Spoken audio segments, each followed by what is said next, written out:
यह चैनल केवल मनोरंजन के लिए है। हम किसी भी तरह के अंधविश्वास को बढ़ावा नहीं देते। के बाहर एक पुरानी हवेली थी जिसे लोग सापित हवेली कहते थे। हवेली का नाम सुनते ही गांव वालों के चेहरे पर डर साफ झलकता था।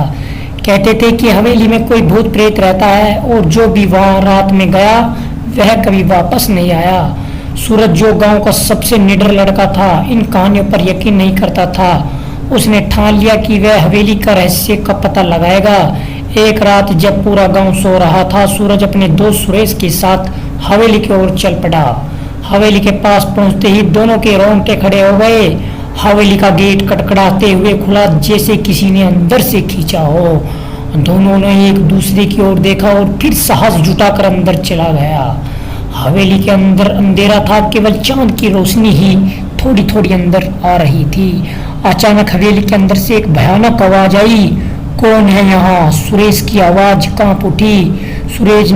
सूरज ने उसे शांत किया और आगे बढ़ने का इशारा किया।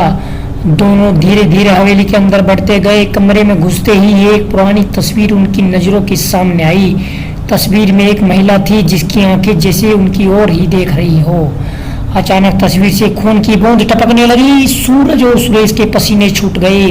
तभी एक ठंडी हवा का झोंका आया और उसने दरवाजा खुद बेखुद बंद हो गया। हमें यहाँ से निकलना चाहिए, सुरेश ने हड़बड़ाते हुए कहा। लेकिन जब उन्होंने दरवाजा खोला तो वह जाम हो चुका था।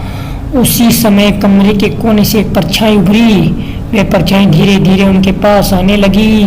तुम्हें यहाँ नहीं आना चाहिए था, एक गूंजती आवाज ने कहा।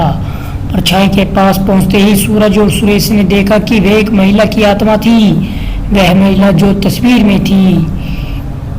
कौन हो तुम? सूरज ने हिम्मत जुटाकर पूछा। मैं इस हवेली की मालकिन थी, आत्मा ने कहा। लेकिन मेरे अपने ही परिवार ने मुझे मार दिया और मेरी आत्मा को इस हवेली में बांध दिया।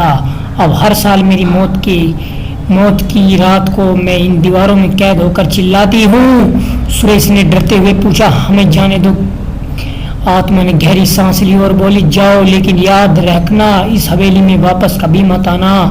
दरवाजा खुल गया और दोनों बाहर की ओर भागे। गांव पहुंचते ही उन्होंने सबको हवेली की सच्चाई बताई। तब से कोई भी उस शापित हवेली के पास नहीं गया। सूरज और सुरेश ने समझ लिया था कि कुछ रहस्य ऐसे होते हैं जिन्हें जानना हमारे लिए अच्छा नहीं होता। तो दोस्तों, इस वीडियो में बस इतना ही। फिर मिलते हैं एक नई वीडियो के साथ। तब तक बाय, टेक केयर।